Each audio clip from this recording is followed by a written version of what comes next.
हमारे पिछले वीडियो में हमने दुनिया को बताया था कि लरिजानी की हत्या के तुरंत बाद पाकिस्तान सरकार ने ईरान से संपर्क किया और उन्हें वो तकनीकी क्षमता ऑफर की जो उन्होंने एआई आधारित हत्याओं को रोकने में विकसित की थी। मेरा मतलब है, इसे कहने का यही सबसे नरम तरीका है। और अपनी नेतृत्व की दो परतें खोने के बाद ईरान ने वो ऑफर स्वीकार कर लिया। पाकिस्तान ने रातों रात वो क्षमता उन्हें दे दी और तब से अब तक किसी ईरानी की हत्या नहीं हुई है। अब उस वीडियो को करीब 2 लाख व्यूज मिल चुके हैं। हर जगह लोग उसे शेयर कर रहे हैं। आज सुबह मुझे इस्लामाबाद से एक संपर्क का फोन आया। उसने कहा, सुनिए, आपने यहाँ इस्लामाबाद में सनसनी मचा दी है, क्योंकि हर बड़े रक्षा से जुड़े सरकारी अधिकारी को रोका जा रहा है और पूछा जा रहा है कि आपने जो कहा वो सच है या नहीं।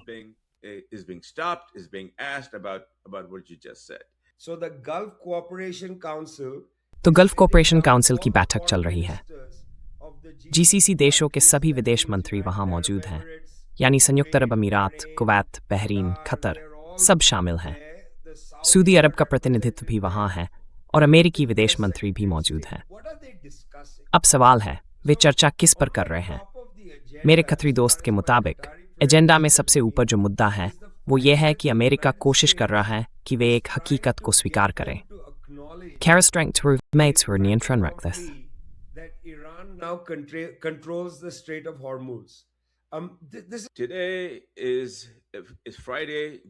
आज शुक्रवार 26 जून है। मेरे साथ है मेरे प्यारे दोस्त और भाई विजय प्रसाद। वो हमेशा की तरह इस बार भी दुनिया भर की यात्राएं कर रहे हैं और हमारे वैश्विक दर्शकों के लिए एक बेहद अनोखा नजरिया लेकर आए हैं। सचमुच बहुत ही खास नजरिया। अगर मुझे थोड़ी आत्म प्रशंसा की इजाजत दी जाए तो मैं ये कहना चाहूँगा कि हमारे चैनल ने 3 हफ्तों से भी कम समय में दुनिया भर में लगभग 10 लाख व्यूज़ हासिल किए हैं और करीब 50,000 सब्सक्राइबर भी जुड़ चुके हैं। और हमारी पिछली वीडियो को तो 2 लाख के आसपास व्यूज़ मिले हैं और वो अब भी बढ़ रहे हैं।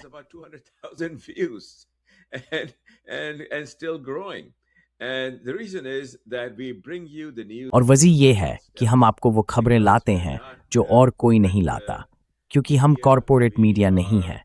हम सब स्वतंत्र हैं और यहाँ इसलिए हैं क्योंकि हमें वही करना पसंद है जो हम करना चाहते हैं, यानी आपको ये बताना कि दुनिया कैसे बदल रही है। और इसी कड़ी में हमारे संस्थापक सदस्य विजय प्रसाद जोहान्सबर्ग, दक्षिण अफ्रीका से हमारे साथ हैं। मुझे बहुत खुशी है कि मैं उन्हें शो में आमंत्रित कर रहा हूँ। स्वागत है विजय। और एक बात, अगर आपको हमारा काम पसंद आता है तो कृपया सब्सक्राइब करें और लाइक भी करें, क्योंकि हम अपनी ऑडियंस बढ़ाना चाहते हैं। हम करीब 10 दिनों में 12 भाषाओं में होंगे, शायद उससे भी पहले 12 भाषाएं, जिनमें इस पूरे क्षेत्र की हर प्रमुख भाषा शामिल होगी। तो विजय, हम उत्सुक हैं सुनने के लिए कि आप क्या कहना चाहते हैं।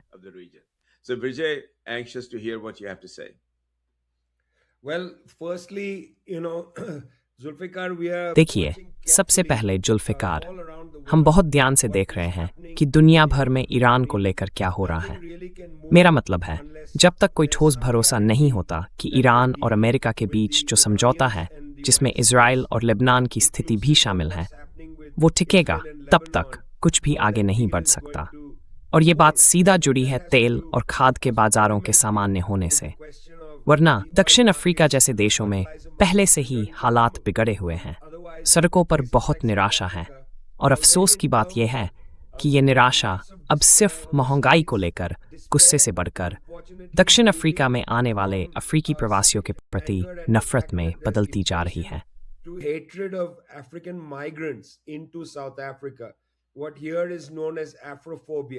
यहाँ जिस चीज को अफ्रोफोबिया कहा जा रहा है वो यही है। कुछ समूह हैं जो मार्च एंड मार्च के नाम से सड़कों पर उतर रहे हैं।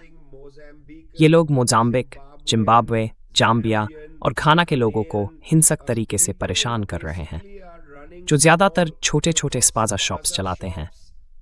ये वो छोटी दुकानें हैं जो बहुत गरीब इलाकों में लोगों को उधार पर चावल के बैग, ज़रूरी किराने का सामान, साबुन, तेल जैसी चीज़ें उपलब्ध कराती हैं। अब इन दुकानों को जलाया जा रहा है, तोड़ा जा रहा है। लोग बहुत गुस्से में हैं और वो अपना गुस्सा सबसे गरीब लोगों पर निकाल रहे हैं।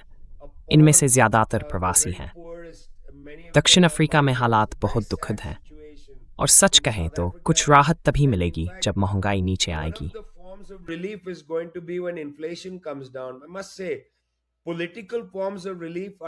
मुझे कहना होगा, सिरिल रामाफोसा की सरकार से किसी तरह की राजनीतिक राहत की उम्मीद नहीं की जा सकती। आप सोचेंगे कि राष्ट्रपति रामाफोसा अफ्रोफोबिया के खिलाफ सख्त रुख अपनाएंगे। आखिरकार, अपनी तमाम कमियों के बावजूद वो रंगभेद खत्म होने के समय अफ्रीकन नेशनल कांग्रेस के अहम नेताओं में से एक थे। दरअसल, जब क्रिस हानी और दूसरे लोग संक्रमण के दौर में दक्षिण अफ्रीका लौटे थे, तब वो हाल ही में अफ्रीकन नेशनल कांग्रेस के प्रमुख चुने गए थे। आप उम्मीद करते कि वो आगे आकर कहते, ये तो बेहद शर्मनाक है। लेकिन इसके बजाय उन्होंने तथाकथित अवैध प्रवासियों पर बयान दिए हैं, जिससे हालात और भड़क गए हैं। inflaming the situation even more. But as I said, it starts and ends in the Strait of Hormuz. जैसा कि मैंने कहा, बात शुरू भी होती है और ख़त्म भी होती है होर्मुज की खाड़ी पर, क्योंकि जब महंगाई नीचे आएगी तो शायद माहौल का तापमान भी थोड़ा ठंडा हो जाए। अभी जुल्फ़िकार, मैं खुद नहीं समझ पा रहा हूँ कि इन सौदों को कैसे देखा जाए। देखिए, ईरान और ओमान ने पहले ही ये बात रखी थी कि जब ये समझौता स्थिर हो जाएगा तो खाड़ी से निकलने वाले जहाज़ों से वे एक तरह का टोल वसूलेंगे। अब जो बात सामने आई है वो ये कि ईरानियों ने ओमानियों से कहा है कि उन्हें ज़्यादा अच्छा लगेगा अगर जहाज़ खाड़ी के उत्तरी हिस्से से गुजरें, यानी ओमानी इलाके की बजाय ईरानी इलाके के करीब से।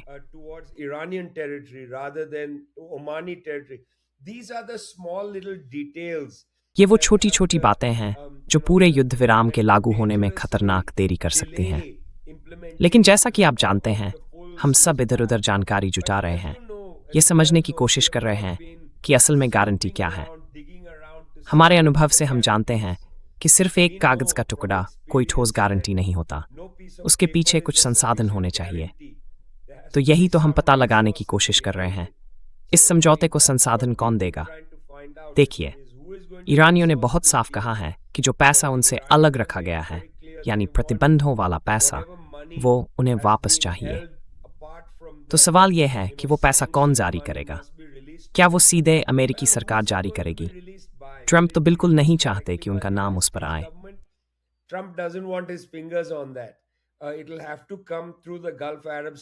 ये काम खाड़ी के अरब देशों के जरिए ही होगा, और सबसे ज्यादा संभावना है कि ये कतरियों के माध्यम से आएगा। हो सकता है कि सऊदी अरब, जैसा कि आप अच्छी तरह जानते हैं, इस समझौते की किसी भी वित्तीय व्यवस्था के अंतिम गारंटर बने। देखिए, सऊदी भी इस संघर्ष को धीमा करने के लिए बहुत उत्सुक है, इतना उत्सुक कि उन्होंने सऊदी अरब, चीन और ईरान के बीच 3 तरफा बातचीत में हिस्सा लिया। हमें पता है कि ये बातचीत तेहरान, रियाद और बीजिंग में हुई थी, और इसका चौथा दौर भी पूरा हो चुका है। सऊदी अरब चाहता है कि ईरान और सऊदी अरब के बीच के टकराव का मुद्दा सुलझ जाए, ताकि वे अपने सऊदी विजन 2030 पर आगे बढ़ सकें। तो मुझे पूरा यकीन है कि किसी न किसी तरह अमेरिका ये सुनिश्चित करेगा कि ईरान को इस सौदे से नकद लाभ मिले।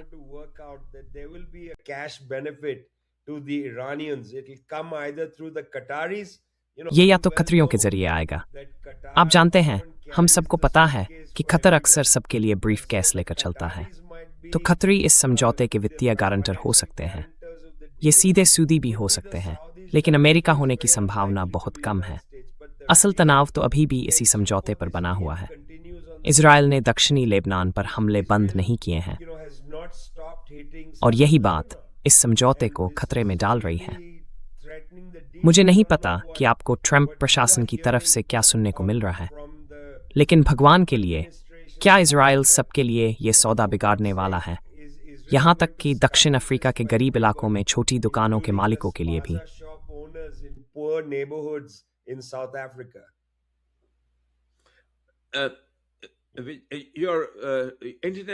हाँ विजय, तुम्हारा इंटरनेट थोड़ा अस्थिर लग रहा है। शुरुआत में सब ठीक था, लेकिन जैसे ही तुम बोलना शुरू किए, वीडियो की क्वालिटी गिरने लगी। आवाज तो साफ आ रही है, लेकिन तुम्हारे शब्द वीडियो से मेल नहीं खा रहे।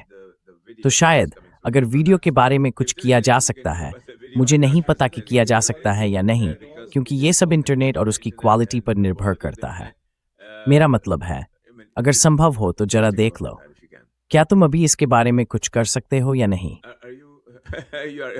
Are you able to do anything right now about that or no?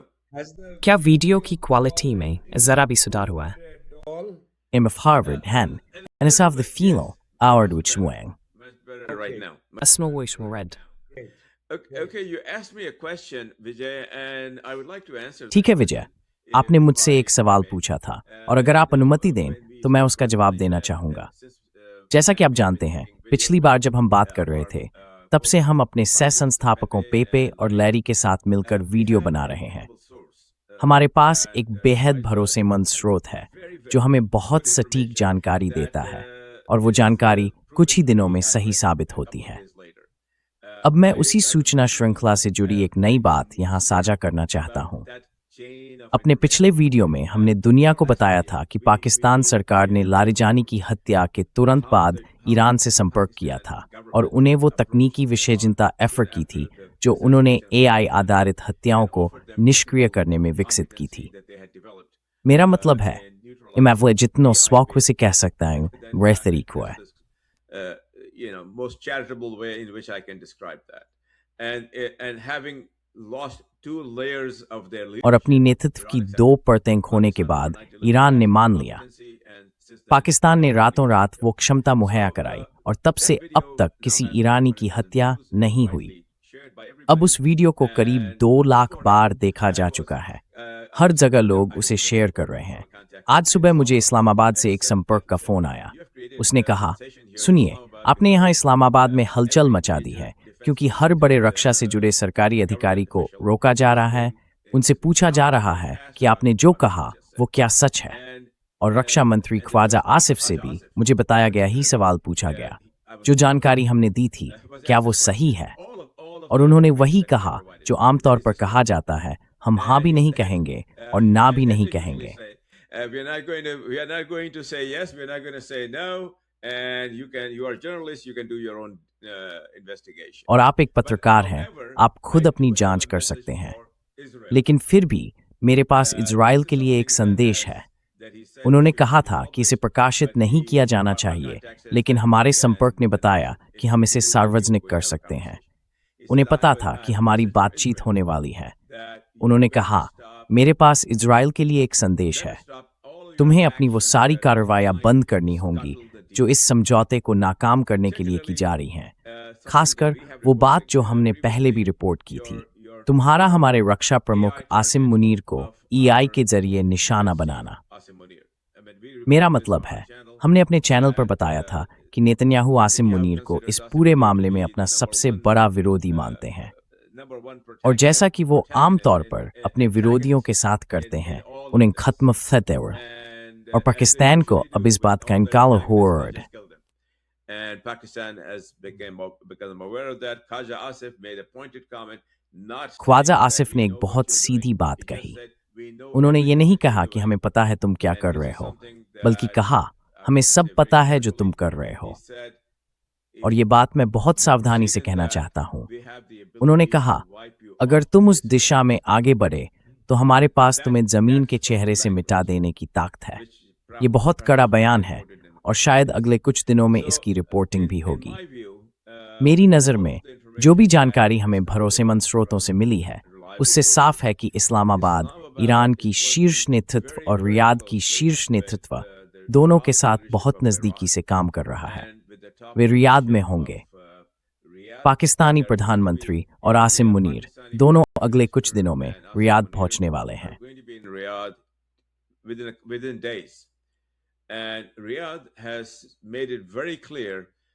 Riyadh ने बहुत साफ कर दिया है कि वो नहीं चाहते कि ये समझौता पटरी से उतरे। बिल्कुल साफ कर दिया है कि वो इसे आगे बढ़ाना चाहते हैं। दरअसल बातचीत के दौरान जब ट्रंप के पूरी तरह बेतुके और गैर गंभीर बयानों पर सवाल उठा कि वो ये करेंगे, वो करेंगे, तो रियाद ने एक बैक चैनल के जरिए संदेश भेजा कि ईरानियों को जाने से रोकिए, हम $12 अरब देंगे। अगर हालात तंग हुए तो हम पूरा समझौता फाइनेंस करेंगे। और उसके थोड़ी देर बाद खतर भी आगे आया, क्योंकि पैसा खतरी बैंकों में है। मेरी समझ, जो कुछ भी मुझे पता है, उसके आधार पर यह समझौता आगे बढ़ने वाला है। Everything that I know is that this deal is going to go forward, but your assessment that that part of the world is going लेकिन to आपका change ये forever, आकलन कि दुनिया का वो हिस्सा अब हमेशा के लिए बदलने वाला है, सच में बिल्कुल सही है। क्योंकि आराकची, जो ईरान के विदेश मंत्री हैं, मेरी जानकारी में अभी भी इस्लामाबाद में हैं। वो कल भी वहीं थे और मुझे नहीं लगता कि वो वहां से गए हैं। उनके साथ एक बड़ा प्रतिनिधिमंडल है जो कई तरह के मुद्दों पर बातचीत कर रहा है। वो सारे मुद्दे जो अब तक पाबंदियों और पश्चिमी देशों, सिर्फ अमेरिका ही नहीं बल्कि पूरे पश्चिम की कई तरह की रोकों की वजह से रुके हुए थे, अब वो सब हटने वाला है। और आराकची ने एक बयान भी दिया है कि अब से इस क्षेत्र की सुरक्षा की जिम्मेदारी इस क्षेत्र के लोगों की होगी, बाहर के किसी देश की नहीं। not by anybody outside the region. And in this arrangement is not only Iran, और इस व्यवस्था में सिर्फ ईरान ही नहीं बल्कि ओमान, कतर और पाकिस्तान भी शामिल है। पाकिस्तान, जो भले ही दक्षिण एशिया का देश है, लेकिन इस समय पश्चिम एशिया में बहुत सक्रिय भूमिका निभा रहा है। उसने अपनी क्षमताएं दिखा दी हैं। और एक और अहम बात यह है कि आज की तारीख में वही एक ऐसा देश है जिसके रूस, अमेरिका और चीन, इन तीनों बड़ी ताकतों से अच्छे रिश्ते हैं। इस पूरी व्यवस्था और बातचीत में सऊदी अरब, पाकिस्तान और कुछ ऐसे देश भी शामिल हैं जिन्हें आमतौर पर आप साझेदार के रूप में नहीं सोचेंगे, जैसे तुर्की और मिस्र। और क्योंकि तुम्हें उस क्षेत्र की नब्ज का अच्छा अंदाजा है, विजय, मैं वाकई बहुत उत्सुक था ये सुनने के लिए कि इस पूरे मसले पर तुम्हारा क्या नजरिया है। Vijay, I was just very anxious to hear what you had to say about this. Yeah, just to carry forward the analysis that हाँ, you're making, देखिए, आपकी जो विश्लेषण की बात चल रही है उसी को आगे बढ़ाते हुए, जब ईरानी प्रतिनिधि अभी भी इस्लामाबाद में हैं, मैं अपने एक दोस्त से बात कर रहा था जो कतर की राजनयिक सेवा में है, क्योंकि अमेरिकी विदेश मंत्री एंटनी ब्लिंकन इस वक्त मनामा, बहरीन में हैं। वो वहाँ कल से हैं। तो सवाल यह है कि बहरीन में ऐसा क्या हो रहा है जो हमारे लिए अहम और दिलचस्प है। दरअसल बहरीन में जीसीसी और अमेरिका की बैठक चल रही है, यानी गल्फ कोऑपरेशन काउंसिल के सभी विदेश मंत्री, संयुक्त अरब अमीरात, कुवैत, बहरीन, कतर, सब वहाँ मौजूद हैं। सऊदी अरब का भी प्रतिनिधित्व है और अमेरिकी विदेश मंत्री भी वहाँ हैं। अब सवाल यह है कि वो किस मुद्दे पर चर्चा कर रहे हैं। and the US Secretary of State, what are they discussing? So on the top of the agendas, तो मेरे कतरी दोस्त ने जो बताया उसके मुताबिक एजेंडा में सबसे ऊपर ये बात है कि अमेरिका उन पर दबाव डाल रहा है कि वे एक तयशुदा हकीकत को मान ले, यानी अब ईरान होर्मुज की खाड़ी पर नियंत्रण रखता है। मैं इस पर कुछ मिनट बात करना चाहता हूँ। जब तक अमेरिका और इजराइल ने ईरान के खिलाफ गैरकानूनी तौर पर आक्रामक युद्ध नहीं छेड़ा था, तब तक ईरानियों ने कभी ये दावा नहीं किया था कि वे होर्मुज की खाड़ी को नियंत्रित करते हैं। जैसा कि आप जानते हैं, जहाज उस खाड़ी से आते जाते थे। न ओमान और न ही ईरान, जिनके क्षेत्रीय जल वास्तव में पूरी खाड़ी को कवर करते हैं, उन्होंने कभी उन जल क्षेत्रों पर अपनी संप्रभुता लागू करने की कोशिश की थी। उन्होंने ऐसा कभी नहीं किया। over those waters a long time ago. They never did so. They treated it as an international channel. उन्होंने इसे एक अंतर्राष्ट्रीय जलमार्ग की तरह माना, खुला और सबके लिए स्वतंत्र, जहां हर तरह के जहाज आ जा सकते थे, जिनमें अमेरिकी युद्धपोत भी शामिल थे। ये जहाज वहां से होकर अमेरिकी सैन्य ठिकानों तक पहुंचते थे, खासकर कतर में, लेकिन साथ ही दूसरे इलाकों में भी, जैसे दुबई के बाहरी हिस्सों में, कुवैत में, बहरीन में, जहां रडार सुविधाएं वगैरह थीं। तो ईरानियों ने कभी किसी को रोका नहीं। उन्होंने जहाज़ों की आवाजाही जारी रहने दी। लेकिन जब उन पर हमला हुआ, तो उस हमले के जवाब में उन्होंने होर्मुज जलमध्य तक पहुंच को सीमित कर दिया। और अब वे एक तरह से उस पूरे क्षेत्र पर अपना नियंत्रण होने का दावा कर रहे हैं। अब इस बात से अमीराती बहुत नाराज हैं कि मरीसिस टूइवरनचेटी इन इब्रानिया को होर्मुज जल डमरमद पर नियंत्रण मिल जाए। The Iranians to have control over the Strait of Hormuz. So Marco Rubio has been sent. तो मार्को रूबियो को जीसीसी और अमेरिका की बैठक में भेजा गया है, ताकि वो खास तौर पर अमीरातियों को ये समझा सकें कि अब जो हो गया है उसे मान लेना ही बेहतर है। मतलब ये कि अब ईरानियों ने ओमानियों के साथ मिलकर, लेकिन असल में ईरानियों ने वो बात दोबारा दोहराई है जो मैंने पहले कही थी कि ईरान कह रहा है कि जहाजरानी अब होर्मुज जलडमरूमध्य के उत्तरी हिस्से से ही होगी, यानी ईरानी जल क्षेत्र से।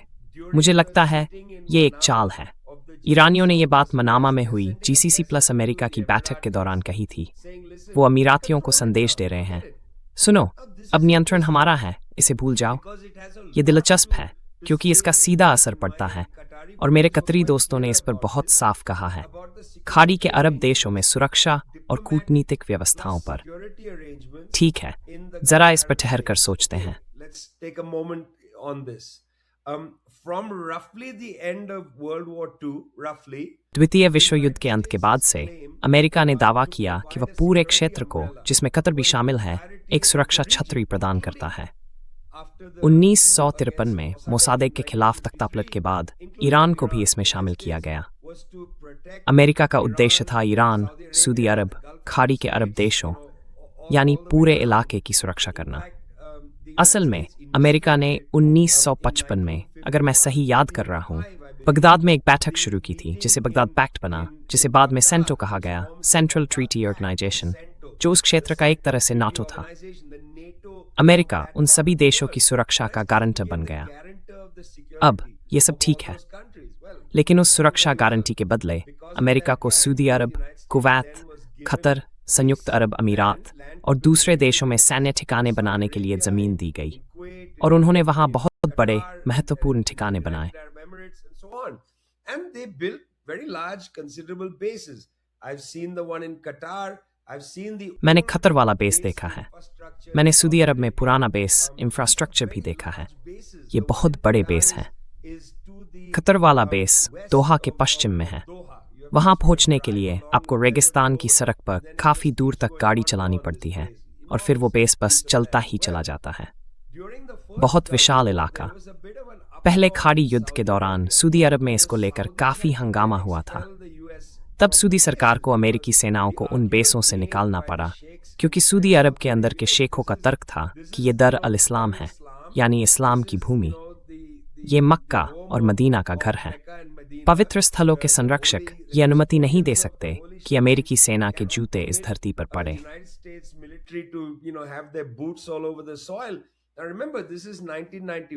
याद रखिए, ये बात है 1991 की, जब इराक ने कुवैत पर हमला किया था।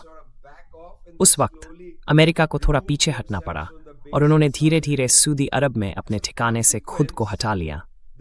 इसके नतीजे में अमेरिका ने अपनी सैन्य ठिकानों की संरचना को और मजबूत किया, क्योंकि उन्हें सऊदी से हटना पड़ा था। उन्होंने खतर वगैरह में अपने बेस को और बढ़ाया, ताकि इस पूरे क्षेत्र को सुरक्षा का भरोसा दिया जा सके। अब 1969 की ईरानी क्रांति के बाद अमेरिका ने ऐसा दिखाया जैसे वो खाड़ी के अरब देशों और सऊदी अरब के लिए मुख्य सुरक्षा ढांचा है। ठीक है, तो अब ये संघर्ष क्या दिखाता है? अमेरिका और इजराइल ने ईरान पर अपना आक्रामक युद्ध शुरू कर दिया है।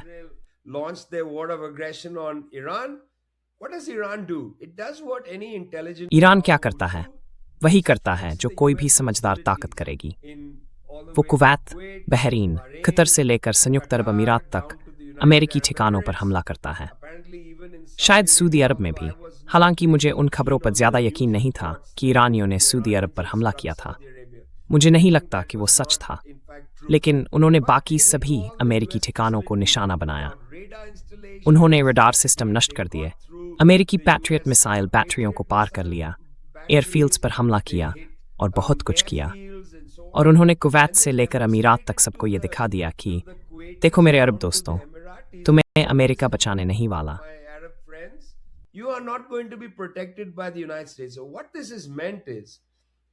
इसका मतलब ये है कि जीसीसी के प्रतिनिधि इस वक्त मनामा में मार्को रूबियो के साथ बैठे हैं। जब हम बात कर रहे हैं, वे इन देशों की सुरक्षा व्यवस्था के भविष्य पर गंभीर चर्चा कर रहे हैं। ये सिर्फ होर्मुज जलडमरूमध्य की बात नहीं है, बल्कि पूरी सुरक्षा संरचना पर बात हो रही है। मेज पर दो मुद्दे रखे गए हैं। पहला, होर्मुज जलडमरूमध्य। उन्हें आप जानते हैं, ईरान के वास्तविक नियंत्रण को वहां स्वीकार करना होगा। दूसरा, उन्हें सुरक्षा कौन देगा? तो जाहिर तौर पर, और हमें इसे इस्लामाबाद में पक्का करना होगा, ईरानियों ने उनसे कहा है कि हम आपकी सुरक्षा की गारंटी देंगे। हम ही वो लोग हैं जो आपकी सुरक्षा की गारंटी दे सकते हैं। The only people who can guarantee your security I can मैं इससे पूरी तरह सहमत हूँ। हाँ, मैं भी ये कहूँगा। it's not going to be Washington DC, it's going to be Tehran. Washington DC नहीं होगा, असली जगह तेहरान होगी। Before the year मेरा is मतलब out, है, we're और going मुझे to लगता see है something कि like साल this. खत्म होने से पहले, यानी 2026 के खत्म होने से पहले, हम कुछ ऐसा होते देखेंगे। मुझे लगता है कि खाड़ी के अरब देश ईरानियों के साथ बैठकर बातचीत करेंगे और वे सचमुच एक तरह की शांति संधि तैयार करेंगे, जिसमें ईरानी कहेंगे, देखिए, आप हमारे पड़ोसी हैं, हमें आपसे कोई समस्या नहीं है। हम तो कतर को चैनल के उस पार से पीने का पानी देने के लिए भी तैयार हैं। ये जो पाइपलाइन है, इस पर दशकों से बहस और चर्चा चल रही है। दक्षिणी ईरान की झीलों से कतर तक पाइपलाइन बनाने की।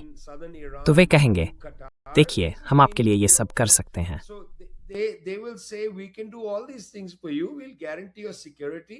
What must happen? हम is आपकी you सुरक्षा must की have गारंटी normal देते हैं। relations with अब जो जरूरी है That means the वो ये banking कि हमारे system आपके must साथ be सामान्य open. रिश्ते हों। That means you इसका pay मतलब है tolls कि and banking stuff system and खुला loans होना and चाहिए। so on.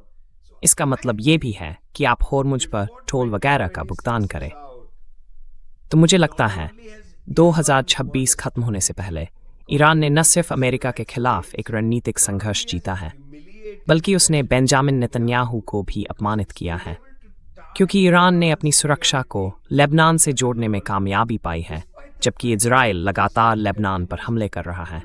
फिलहाल उसे एक तरफ रख देते हैं। aside for now. The America ने ईरान की सुरक्षा को दक्षिणी लेबनान से जोड़ने पर सहमति जताई है। ये ईरान और हिजबुल्लाह दोनों के लिए बहुत बड़ी उपलब्धि है। लेकिन दूसरी तरफ मैं कहूँगा, साल खत्म होने ते सब ओस सदस किस दिशा में जाए। I think before the year is done, and let's see how it pans out. But all indications suggest before the year. लेकिन सारे संकेत यही बता रहे हैं कि साल खत्म होने से पहले खाड़ी के अरब देश यानी जीसीसी देश, अमीराती, कुवैती, कतरी और शायद सऊदी भी ईरानियों के साथ बैठकर एक दीर्घकालिक कूटनीतिक समझौता तय करेंगे, और मैं इसमें बहुत दिलचस्पी रखता हूँ। ये तुरंत नहीं होने वाला। पहले मेरा मानना है कि मनामा में अमेरिका उन्हें यह समझाने की कोशिश करेगा कि वे वहां से पीछे हटे, ये कहते हुए कि ठीक है, ईरान ने होर्मुज पर अपनी संप्रभुता का इस्तेमाल किया है, और दरअसल यह अंतर्राष्ट्रीय कानून के अनुरूप है, क्योंकि वो पानी उनका है, अंतर्राष्ट्रीय जल नहीं। अगर खाड़ी के अरब देश इस बात से सहमत हो जाते हैं, तो अगला सवाल उनके सुरक्षा से जुड़ा होगा। Then the question is going to come up of their security, and then we're going to see a Gulf. और फिर साल के आखिर तक हमें खाड़ी देशों और ईरान के बीच एक तरह की कूटनीतिक समझदारी बनती हुई दिखेगी। मुझे लगता है कुछ न कुछ साफ हो जाएगा। ये बहुत दिलचस्प होगा। जो भी हो, वाकई बहुत दिलचस्प होगा। और इस सब के बीच ईरानियों को सिर्फ तुर्की के बैंकों पर निर्भर नहीं रहना पड़ेगा। आपने कहा था कि तुर्की भी इस तस्वीर में है, और वाजिब वजह से। जब सबसे सख्त प्रतिबंध लगे हुए थे, तब तुर्की के बैंकों ने ईरान के लिए काफी काम किया था। तुर्की जरूर चर्चा में रहेगा, लेकिन खाड़ी के अरब देश भी मेज पर होंगे, और ईरान फिर से खेल में लौटेगा, तेल के निर्यात में, और उस तेल के निर्यात से पैसा वसूलने में, जो वो अब तक खुले बाजार में नहीं कर पा रहे थे। Export of that oil, which they have not been able to do in the open market. Well, I second every single thing that you just said. देखिए, And I आपने जो only कुछ wish कहा, to add मैं उससे because पूरी I तरह have, सहमत हूँ। some very और मैं बस reliable, इतना जोड़ना चाहूँगा connections कि मेरे पास कुछ that बहुत have भरोसेमंद been स्रोत very हैं, useful, very जिन्होंने आज convenient सुबह तक हमें to बहुत us, अहम और with मददगार information जानकारी as दी है। early as this morning. Pakistan इस पूरी स्थिति में शामिल है। भले ही वो एक दक्षिण एशियाई देश है, लेकिन उसने कुछ ऐसे कदम उठाए हैं जिन्हें मैं वाकई बहुत चालाकी भरे और प्रभावी कहूँगा। मेरा मतलब ये नहीं है कि मैं इमरान खान के साथ जो सख्त बर्ताव हुआ है, जिसे मैं समर्थन करता हूँ, या बाकी चीज़ों पर कुछ खैरा हूँ। लेकिन इस खास क्षेत्र में, इस खास हालात में, पाकिस्तान जिस तरह से काम कर रहा है, वो ध्यान देने लायक है। area where Pakistan has been operating, they have done a brilliant job. And I would उन्होंने like to बहुत confirm शानदार काम किया everything है, that you just said, और मैं आपकी and कहीं हर add बात की to पुष्टि that करना चाहता that हूँ। Pakistan साथ ही ये भी जोड़ना has चाहता हूँ emerged कि as पाकिस्तान a net अब एक net security security provider provider के रूप because में उभरा है, Pakistan is the क्योंकि only country पाकिस्तान that इस वक्त possesses एकमात्र ऐसा देश है ability जिसके to पास strike इजराइल के Israel किसी भी with हिस्से पर nuclear परमाणु weapons हमले की at क्षमता any मौजूद part है। of Israel right और now. दरअसल मैंने ख्वाजा आसिफ के उस बयान का जिक्र किया था। मैं ये बात पूरी यकीन के साथ कह रहा हूं क्योंकि मैंने वो बयान आज सुबह खुद सुना। ख्वाजा आसिफ ने वो टिप्पणी की थी जो असीम मुनीर के खिलाफ दी जा रही धमकियों से जुड़ी थी और उसे चल रही घटनाओं को रोकने के तौर पर पेश किया गया था।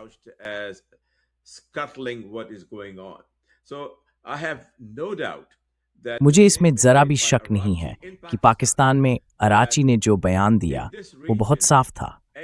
उन्होंने कहा कि इस क्षेत्र में सुरक्षा से जुड़े किसी भी मसले का हल यहाँ के लोग खुद तय करेंगे। यही उनका बयान था। उन्होंने ईरान का नाम नहीं लिया, पाकिस्तान का भी नहीं लिया, किसी और का भी नहीं। उन्होंने बस इतना कहा कि बाहरी ताकतों को यहाँ आकर हमें सुरक्षा देने या हमारे सुरक्षा मामलों में दखल देने की इजाज़त नहीं दी जाएगी। तो मैं पूरी तरह से आपकी बात से सहमत हूँ और हर एक बात का पूरा समर्थन करता हूँ जो आपने अभी कही। ये बहुत अहम जानकारी है और हमें इसे अपनी वैश्विक दर्शकों तक पहुँचाना चाहिए क्योंकि ये बात दुनिया के काम करने के तरीके को द्वितीय विश्व युद्ध के बाद से पूरी तरह और functioned post World War II. I think that the Israelis have made a मेरा मानना है कि इसराइलियों ने आसिम मुनीर को धमकाने की कोशिश करके बहुत बड़ी गलती की है। सच कहूं तो बहुत ही गंभीर गलती। आसिम मुनीर एक सम्मानित व्यक्ति हैं। अब हमें पाकिस्तानी सेना की भूमिका को लेकर बात को बड़ा चढ़ाकर नहीं कहना चाहिए, ये भी सही है। लेकिन फिर भी किसी दूसरे देश के सैन्य प्रमुख को धमकाना और ये उम्मीद करना कि कोई प्रतिक्रिया नहीं होगी, ये संभव नहीं है। कम से कम कुछ न कुछ तो जवाब जरूर मिलेगा। और देखिए जुल्फिकार, ये बात बहुत अहम है। हमें पहले से ही खुली रिपोर्टों से पता है, किसी गुप्त जानकारी की जरूरत नहीं। पाकिस्तान ने वॉशिंगटन को साफ साफ बता दिया है कि ईरानी अधिकारियों की हत्या को किसी भी हालत में बर्दाश्त नहीं किया जाएगा।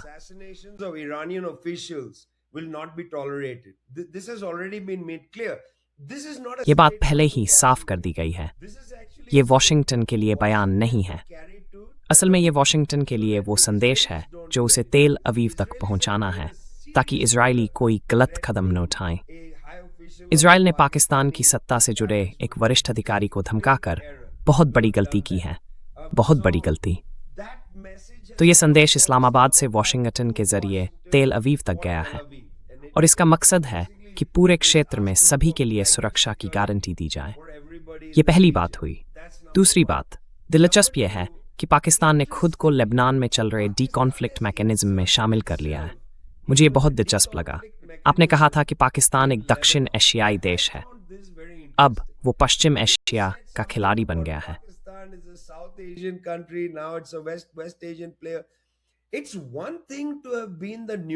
एक बात है कि अमेरिका और ईरान की बातचीत के लिए किसी तटस्थ जगह का होना और किसी हद तक उन बातचीतों को आगे बढ़ाने में मदद करना, ये एक बात हुई।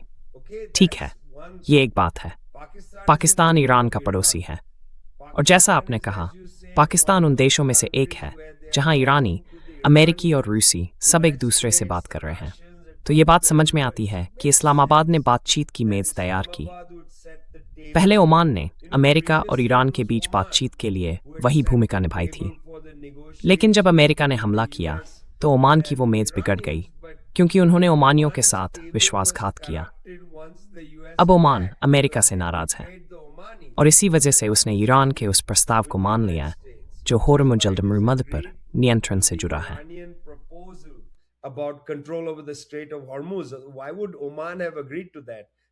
ओमान ने ऐसा मानने के लिए क्यों सहमति दी होगी? वो तो आसानी से कह सकते थे कि हमें दिलचस्पी नहीं है। जलमरूमध्य का दक्षिणी हिस्सा तो अंतर्राष्ट्रीय यातायात के लिए खुला है, लेकिन नहीं, उन्होंने ईरानियों से सहमति जताई। मुझे लगता है ये बात साफ तौर पर सामने रखनी जरूरी है कि पाकिस्तान को बातचीत की जगह बनाना अपने आप में मुद्दा नहीं होना चाहिए। हमें यह समझना होगा कि पाकिस्तान ने लेबनान से जुड़ी बातचीत में खुद को कैसे शामिल कर लिया, क्योंकि असल में ईरानियों ने साफ कहा है कि लेबनान एक अलग मामला नहीं है। इजरायलियों के लिए यह कहना लुभावना हो सकता है कि ठीक है, आप ईरानियों से कोई समझौता करना चाहते हैं, वो एक फाइल है, लेकिन लेबनान दूसरा फाइल है। Niet weet strooies wie Lebanon en Iran Hugo fights me है। Lebanon and Iran are in the same file. It's file A. There is no file B. Vem scheint feinbevægelsesstepskentet til mænd på TLC. Forkamt. सिर्फ फायदे चाहिए है और file बले है तो फिर पाकिस्तानियों को मौका मिल जाता है कि वे लेबनान में कॉन्फ्लिक्ट मैकेनिज्म पर चल रही बहस में खुद को शामिल कर लें और ये दिलचस्प है वे इस पूरी बातचीत में मध्यस्थ की भूमिका निभा रहे हैं यहाँ तक कि वे उन वार्ताओं में भी दलाली कर रहे हैं ये बहुत ही दिलचस्प घटनाक्रम है और मैं कहूँ कि अरब दुनिया में इस पर बहुत कम रिपोर्टिंग हुई है मुझे नहीं लगता कि लोगों को ये ठीक से समझ आया है कि पाकिस्तान किस तरह एक राजनीतिक ताकत के रूप में सामने आया जो इस बात पर जोर दे रहा है कि किसी न किसी रूप में हिजबुल्लाह भी इस सौदे का हिस्सा है ये लोगों के लिए बहुत उलझन भरा है उन्हें इसलिए भ्रम होता है क्योंकि ये उनकी पूरी सांप्रदायिक सोच को हिला देता है That is fantastic reporting, Vijay. ये वाकई शानदार रिपोर्टिंग है, बेहतरीन विश्लेषण। मेरा मतलब है यही वजह है कि आप इस चैनल के संस्थापक सदस्यों में से एक हैं। ये चैनल अब बहुत सम्मानित हो चुका है और जल्द ही शायद एक हफ्ते के भीतर इसका अरबी संस्करण भी आने वाला है। मैं इसमें थोड़ा और जोड़ सकता हूँ क्योंकि मुझे कुछ बातें पता है। पाकिस्तान ने दरअसल इजराइल को एक राजनीतिक संदेश भेजा है। अगर तुमने लेबनान के साथ छेड़छाड़ की तो जो मिसाइलें तुम्हारी तरफ आएंगी वो तेहरान से नहीं आएंगी, वो पाकिस्तान से आएंगी और हमारी मिसाइलें किसी भी चीज से कहीं ज्यादा घातक हैं। मैं तुम्हें ये बात सीधे ख्वाजा आसिफ के मुंह से बता रहा हूँ, वो रक्षा मंत्री हैं। ये कहीं रिपोर्ट नहीं हुई है। मुझे ये जानकारी वहाँ के कुछ लोगों से अपने संबंधों की वजह से मिली है। It's reported to me because of my relationship with certain people there, but it completely supports everything that you're. लेकिन ये पूरी तरह से उस हर चीज का समर्थन करता है जो आप कर रहे हैं, पूरी तरह, बिल्कुल पूरी तरह समर्थन करता है। और ये भी बात है कि पाकिस्तान के प्रधानमंत्री शरीफ और आसिम मुनीर शायद कल रियाद में होंगे, मेरा ऐसा मानना है। फिर वे तुर्की के अधिकारियों से, एर्दोआन से भी मुलाकात करेंगे, वे मिस्र में सिसी से भी मिलेंगे और अब ये एक बहुत अहम ताकतवर समूह बन गया है। ये सचमुच एक पावर ब्लॉक बन चुका है। अब तक हमने ये बात नहीं कही थी, लेकिन मुझे लगता है कि ये कहना जरूरी है कि चीन इस पूरे मामले के पीछे मजबूती से खड़ा है। जब भी कोई नया घटनाक्रम होता है, पाकिस्तान के उप प्रधानमंत्री जो विदेश मंत्री भी हैं, सीधे वांगी से संपर्क में रहते हैं। कई बार तो वे खुद वहां उभर कर इस्तेमाल पाएंगे। Direct contact with Wangi. Sometimes he flies there, sometimes he calls him, but कभी कभी वो उसे फोन करता है, लेकिन उसकी हर एक कार्रवाई पर वांगी की मंजूरी होती है और पीछे से पुतिन का भी आशीर्वाद होता है। तो दो बड़ी ताकतें इस सब के पीछे हैं और अमेरिका पूरी तरह बाहर है। इसमें कोई शक नहीं, अमेरिका बाहर है। अब मैंने खुद पेट्रोडॉलर सिस्टम खड़ा करने में काम किया था। अफसोस की बात है, मुझे उस पर जरा भी गर्व नहीं है। सच कहूं तो ये कहते हुए मुझे शर्म आती है कि उसमें मेरी अहम भूमिका थी, लेकिन मुझे खुशी है कि अब वो दौर खत्म होने जा रहा है। दरअसल वो पहले से ही खत्म होने की प्रक्रिया में है। मुझे लगता है अगले 5 सालों में उसका कोई असर नहीं बचेगा और उस वक्त मुझे बिल्कुल अंदाजा नहीं कि अमेरिका $40 ट्रिलियन के कर्ज को कैसे संभालेगा।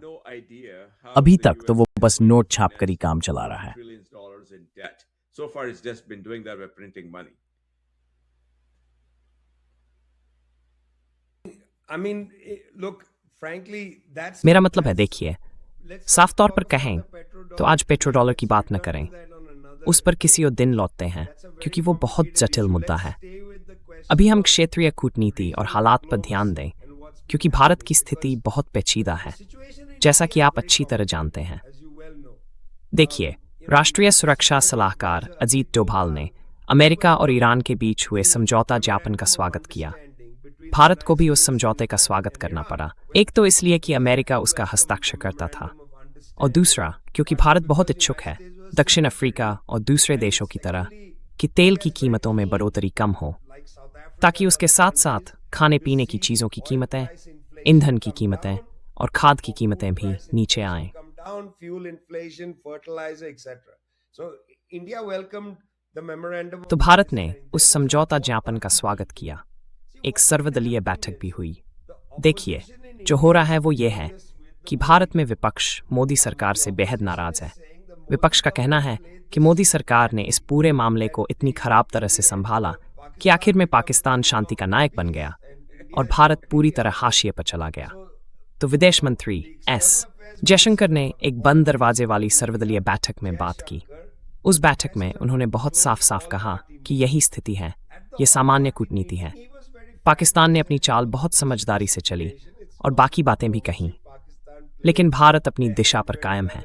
भारत का मुख्य उद्देश्य तेल है और हाँ, हम शांति और इस समझौता ज्ञापन का स्वागत करते हैं। We'll welcome peace and anodyne. What can he say? In the end of the day, what क्या कह सकते हैं आप? आखिर में जयशंकर क्या कह सकते हैं? इस वक्त वो कुछ खास दिलचस्प नहीं कह सकते, क्योंकि देखिए, भारत, माफ कीजिए, चीन, रूस, तुर्की, खाड़ी के अरब देश, सऊदी अरब, अमेरिका सब चाहते हैं कि ये समझौता हो जाए, और जाहिर है भारत भी इसे भौतिक रूप से चाहता है। दिक्कत यह है कि भारत इस समझौते को तो चाहता है, लेकिन पाकिस्तान को इतनी अहम भूमिका में देखकर थोड़ा असहज महसूस कर रहा है और इस बात को किसी तरह संभालना पड़ेगा। लेकिन मैं ये भी कहना चाहूँगा कि ये पाकिस्तान और भारत दोनों के लिए एक बहुत अच्छा मौका है अगले चरण पर बात शुरू करने का। अब सवाल है, अगला चरण क्या है? फिलहाल पाकिस्तान की स्थिति काफ़ी मजबूत है। ईरान के साथ उसके रिश्ते शायद पहले कभी इतने अच्छे नहीं रहे। relationship with Iran could not be any better. I think this is an excellent moment. मुझे लगता है ये बहुत अच्छा समय है कि हम फिर से पीस पाइपलाइन पर चर्चा शुरू करें। हमें इस पर सोचना चाहिए कि कैसे साउथ फास्ट फील्ड से प्राकृतिक गैस सीधे पाकिस्तान लाई जाए और फिर पाइपलाइन को भारत तक बढ़ाया जाए। क्यों? मैं ऐसा क्यों कह रहा हूँ? सबसे पहले आपको याद होगा कि पिछले साल ईरान में जो विरोध प्रदर्शन हुए थे वो शुरू में मजदूर आंदोलनों के रूप में शुरू हुए थे। वजह ये थी कि ईरान के वित्त मंत्री, जो यूनिवर्सिटी ऑफ शिकागो से प्रशिक्षित एक नवउदारवादी अर्थशास्त्री थे, उन्होंने एक सख्त मितव्ययिता वाला बजट लागू किया था। इसका सबसे ज्यादा असर ईरान के मजदूरों पर पड़ा। विरोध की शुरुआत दरअसल साउथ फास फील्ड से हुई थी, जो ईरान का मुख्य प्राकृतिक गैस क्षेत्र है। बाद में ये प्रदर्शन तेहरान तक पहुंच गए और फिर वहां कई तरह की संदिग्ध ताकतें, जिनमें अमेरिका समर्थित समूह भी शामिल थे, सड़कों पर उतर आए।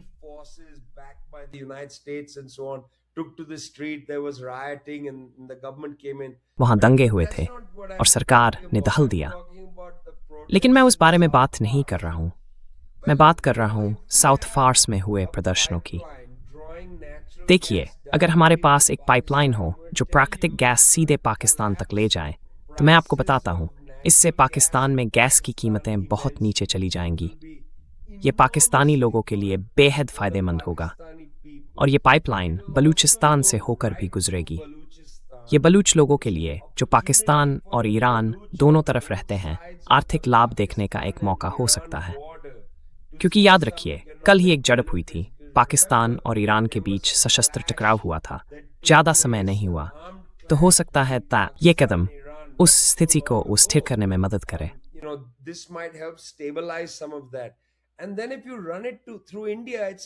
और अगर आप इसे भारत के रास्ते से चलाते हैं, तो ये भारत और पाकिस्तान दोनों के लिए एक बेहतरीन मौका है कि वे ठोस आधार पर बातचीत शुरू करें। देखिए, ज़रा एक पल के लिए सीमा के दूसरे हिस्से को भूल जाइए। मेरा मानना है कि जहां आपको फाइल ए और फाइल बी की ज़रूरत है, वो भारत पाकिस्तान संवाद के मामले में है।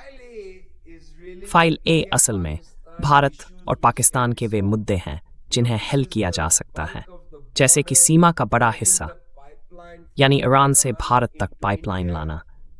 ऐसा हुआ तो गैस की कीमतें सबके लिए गिर जाएंगी। भारत पाकिस्तान को ट्रांजिट फीस देगा और दोनों देशों को आर्थिक फायदा होगा। और फिर भारत को तरलीकृत प्राकृतिक गैस यानी एलएनजी जैसी महंगी चीज़ें आयात नहीं करनी पड़ेंगी। तो ये हुई फाइल ए। अगर आप मुझे सहमत हैं, तो यही फाइल ए है। अब फाइल बी है कश्मीर का मामला। वो इतना जटिल है कि उस पर सीधी सादी बातचीत सिंपल हो।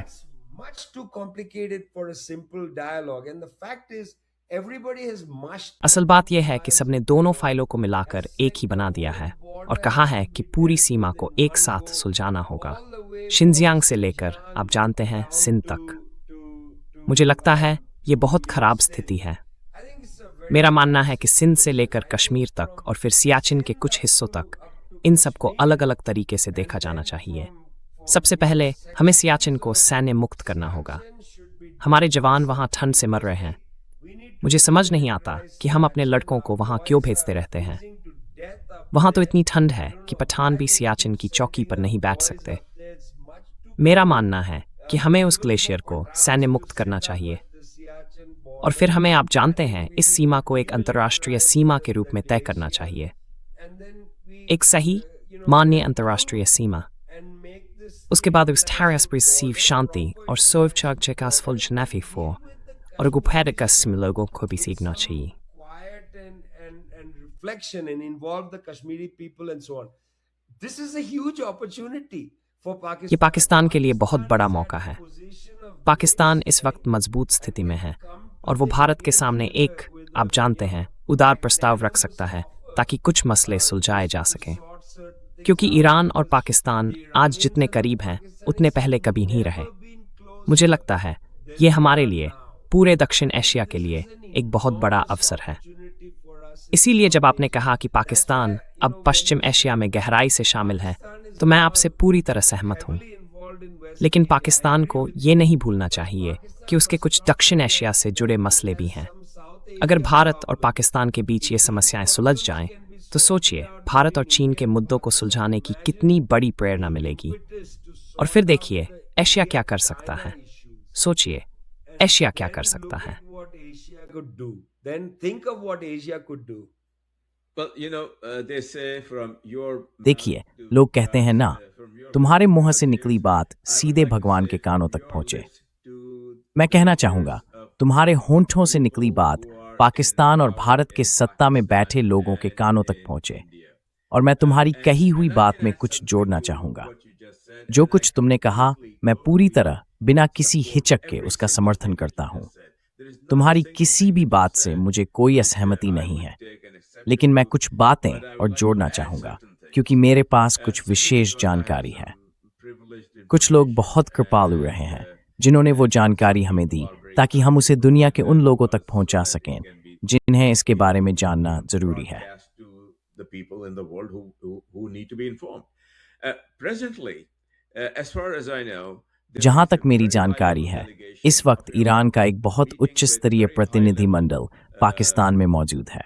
वे वहां के शीर्ष नौकरशाहों, राजनेताओं और सत्ता में बैठे लोगों से मुलाकात कर रहे हैं। बातचीत का विषय यही है, वो सब कुछ जो आपने अभी कहा, पाइपलाइन समेत, और इसके सफल होने की संभावना काफी ज्यादा है। अब इसका अगला चरण होगा कि वो पाइपलाइन भारत तक पहुंचे। इस बात से मैं आपसे पूरी तरह सहमत हूं कि ये एक स्वाभाविक प्रक्रिया है और मुझे नहीं लगता कि ये कोई असंभव काम है। मेरे हिसाब से ये बिल्कुल किया जा सकता है।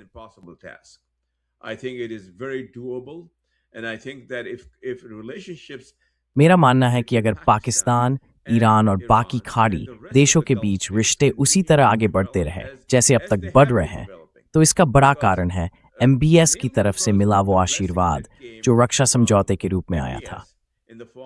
ये एक बहुत मजबूत समझौता है और हाल ही में इसे और भी मजबूत किया गया है। हालांकि इसकी आधिकारिक घोषणा नहीं हुई, लेकिन मैं इस चैनल पर यह कह सकता हूं कि इसमें सऊदी अरब के लिए एक परमाणु सुरक्षा छतरी शामिल है। किंग अब्दुल अजीज बेस पर पहले से ही 8,000 सैनिक मौजूद हैं और MBS ने इसे बढ़ाकर 80,000 तक करने की अनुमति दी है। 80,000, जरा सोचिए, ये तो पूरी एक सैन्य ताकत है। तो ये बात अपने आप में बहुत अहम है कि सऊदी अरब का साम्राज्य उन सभी कदमों को समर्थन दे रहा है जो रिश्तों के सामान्यीकरण की दिशा में उठाए जा रहे हैं। और हाल ही में सऊदी अरब और ईरान के बीच एक गुप्त उच्च स्तरीय प्रतिनिधिमंडल की बैठक भी हुई थी।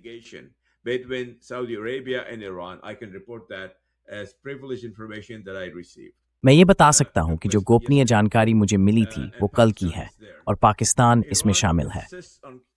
ईरान इस समझौते को इस्लामाबाद एग्रीमेंट कहने पर अड़ा हुआ है, भले ही ट्रंप की तरफ से इसका विरोध हुआ हो। तो तेहरान की प्रतिक्रिया कुछ यूं थी, आप चाहें तो इसे MOU कहिए, लेकिन हम इसे इस्लामाबाद एग्रीमेंट ही कहेंगे।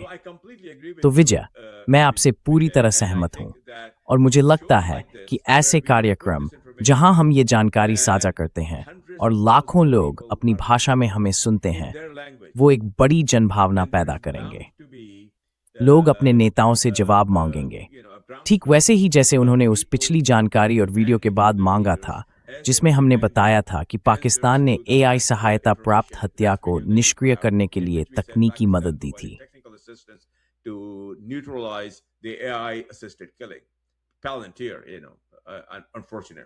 पैलंटियर, हाँ, दुर्भाग्य से। तो मेरा मतलब है अब हम उस समय के करीब पहुंच रहे हैं जो आपने हमें उदारता से दिया था, विजय। और एक हफ्ता फिर से मिलने के लिए बहुत लंबा लग रहा है, लेकिन आप यात्रा पर हैं, बहुत व्यस्त हैं, और मैं सच में आभारी हूं कि आपने जितना भी समय दिया। तो हम अगली गुरुवार को इसी समय फिर मिलेंगे, लेकिन उससे पहले, ठाथनी से पहले, मैं आपको ये सर्व देना चाहूंगा और अनुरोध करूंगा कि अब आज जिन तमाम अहम मुद्दों पर हमने बात की, उन पर समय से उमने इस हो गए।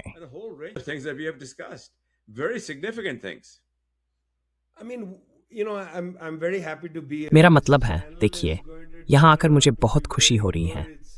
ये चैनल वाकई बहुत अच्छा साबित होने वाला है।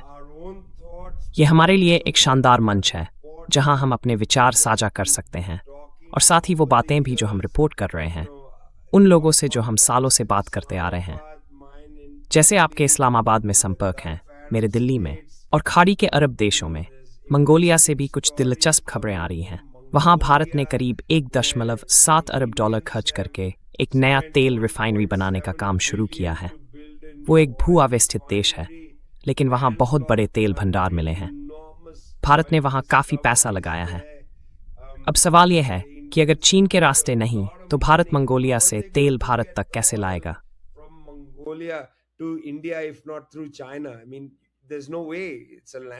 मेरा मतलब है, ऐसा हो ही नहीं सकता। वो एक लैंडलॉक देश है। शायद रूस हो सकता है, हमें नहीं पता।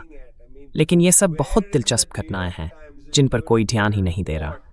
बताइए, न्यूयॉर्क टाइम्स में आपको भारत के मंगोलिया में निवेश पर कोई रिपोर्ट कहाँ मिलेगी? हम इस पर नजर रख रहे हैं। आप जानते हैं, हमारे दोस्त पेपे एस्कोबार हमेशा यूरेशिया यानी यूरोप और एशिया में इधर उधर देखते रहते हैं कि क्या चल रहा है। तो मुझे बहुत खुशी है कि हम सब यहाँ साथ हैं।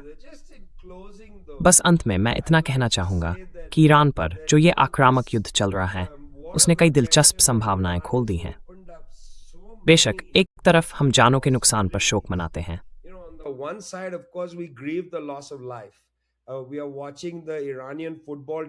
हम देख रहे हैं कि ईरान की फुटबॉल टीम वर्ल्ड कप में कितनी शानदार तैयारी के साथ खेल रही है। वो हमेशा उस जंग के बारे में बात करते हैं, उन बच्चों के बारे में जो उस जंग में मारे जा रहे हैं, और बाकी सब के बारे में भी। सच कहूं तो उन लड़कों पर बहुत गर्व है। जब वो मेक्सिको से अमेरिका उड़ान भरकर मैच खेलने जा रहे हैं और फिर जल्दी जल्दी बाहर निकाले जा रहे हैं, वाकई उन पर बहुत गर्व है। लेकिन इस जंग ने, इस गैरकानूनी जंग ने वेस्ट एशिया और साउथ एशिया दोनों को पूरी तरह बदल कर रख दिया है।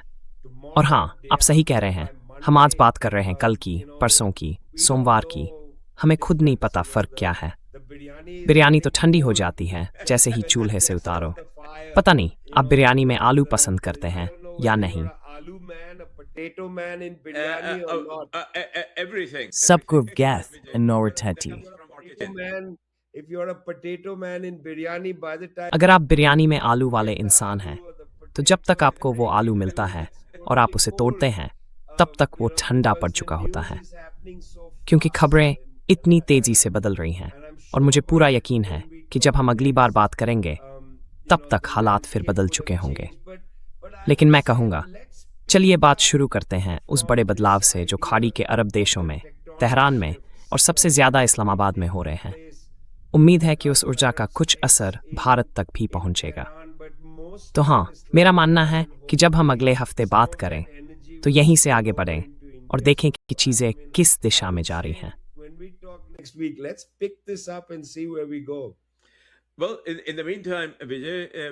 ठीक है, इस बीच हम वो ज़रूर करेंगे। लेकिन फिलहाल मैं खुद को भाग्यशाली मानता हूं कि मेरे पास एक बहुत ही प्रतिभाशाली टीम है जो इस वीडियो को लेकर हमारे चैनल पर डालेगी। और वहां हमारे पास, मुझे ये कहते हुए खुशी हो रही है, लगभग 50,000 सब्सक्राइबर हैं सिर्फ 10 दिनों से भी कम समय में। और अब तक हमारे किए गए शोज को करीब 10 लाख बार देखा जा चुका है।